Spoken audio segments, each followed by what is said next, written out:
Hi YouTube, it's Rob Brindlow here, and I'm doing my final one for today, which is Origin Spirits of the Past. This one I bought for my birthday and wasn't 100% happy with it.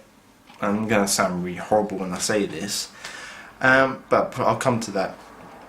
It's a 12 rated film and it's distributed by Gonzo and also by Manga Entertainment. So, ages past, the forest has awakened and the moon unleashed a ravenous beast upon the earth. Man cowered in fear. It has been 300 years since mankind's interference with the environment now left Earth in ruins. Now the remnants of humanity are divided as never before. The crumbling remains of the vast city stand in tenuous coexistence with the encroaching forests.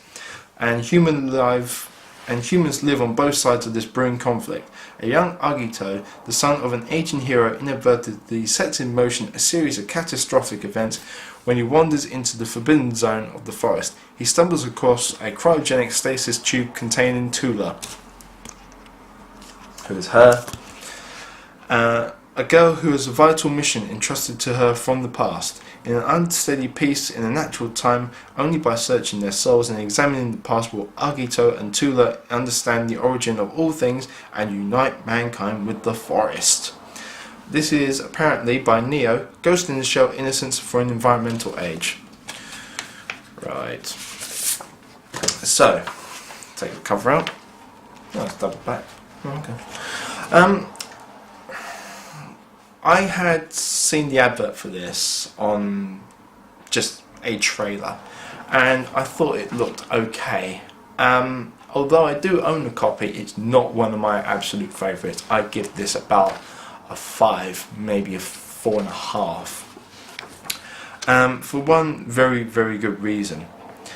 And the only reason it's getting a slightly higher rate is because it's got one of my favourite voiceover actors, a guy called Chris Patton, who does the Guyver series. And there are many more. I'll include a link for him when I upload these, and I'll put it in the description along with the Wikipedia about the film, which I'm not going to tell you the whole thing as usual. I wanted to like this film quite a lot.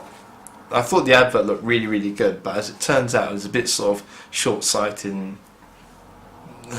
you couldn't really understand a great deal of it. 1 minute it's, yeah, we're doing this, and then suddenly it's kind of like, no, actually not, we're going to do this, and we're going to ignore all that bit in the middle.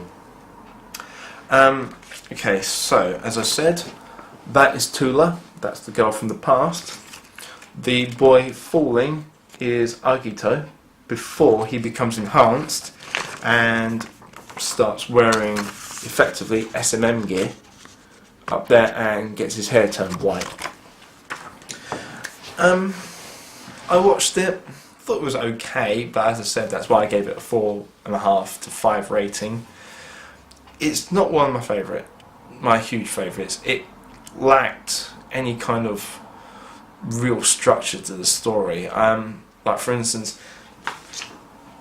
this character here is a guy called Shunak, who is from the past as well, but you only find that out literally like 5 minutes near the end of the film.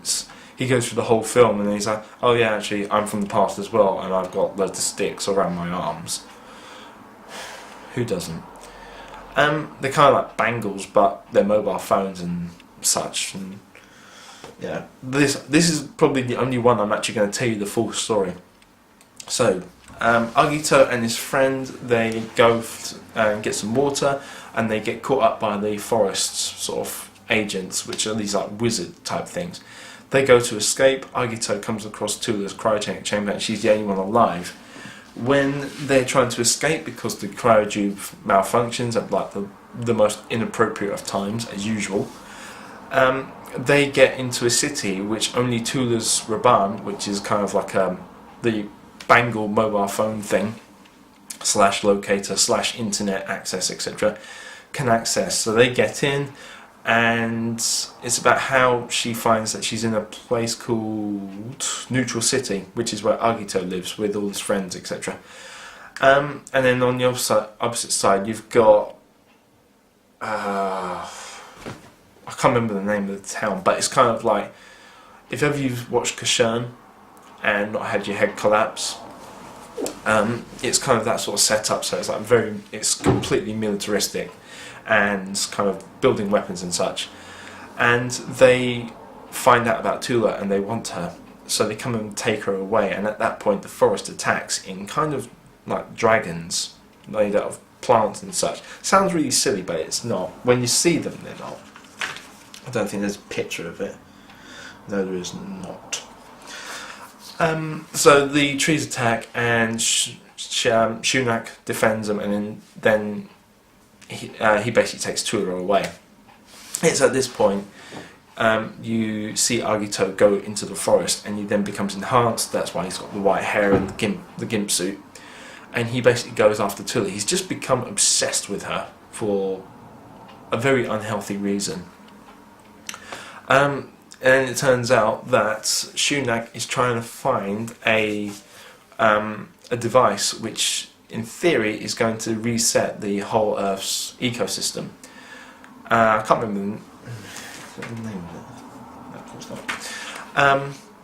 As it turns out, it's actually a giant volcano which seems to be able to move with complete lava flow and everything in it, even though it actually physically stands up, so there's nothing underneath, and it walks to Neutral City, and then that way it's going to set fire to the all the forest, and Agito is there basically to stop that from happening. He gets into the machine. Again, I still can't remember the name of it. No, actually I do. It's called E-Stock. I don't know if that means anything. I've never actually looked. And he turns into a giant tree after fighting Shunak, which was kind of really, really stupid. And then suddenly Shunak's like, actually, I don't want to destroy anything anymore, so, you know, I've had enough. So he goes off. Agito then gets reborn from the tree. E-Stock gets destroyed, and they run off, and that's about it. And then she takes her mobile phone Raban thing off and throws it away. So, you know, it's not the greatest of stories. I will put the link for it as usual, but I should give you fair warning.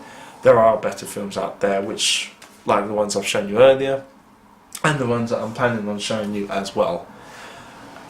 If you feel differently on this, please feel free to comment below, and we can go on and talk about it, and yeah, agree, disagree to stuff. But yeah, so that's my review of Origin Spirits of the Past.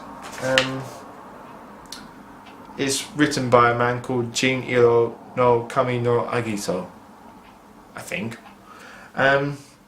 Dreamily Beautiful by The Guardian, breathtaking, The Sun. Origin is the most painfully beautiful by sci-fi.com. I disagree. It looks really good animation wise, but it didn't hold my attention. So, that's Origin Spirits of the Past, and I will see you people later, because it's finally become sunny and I'm going to go outside. Alright, see you later.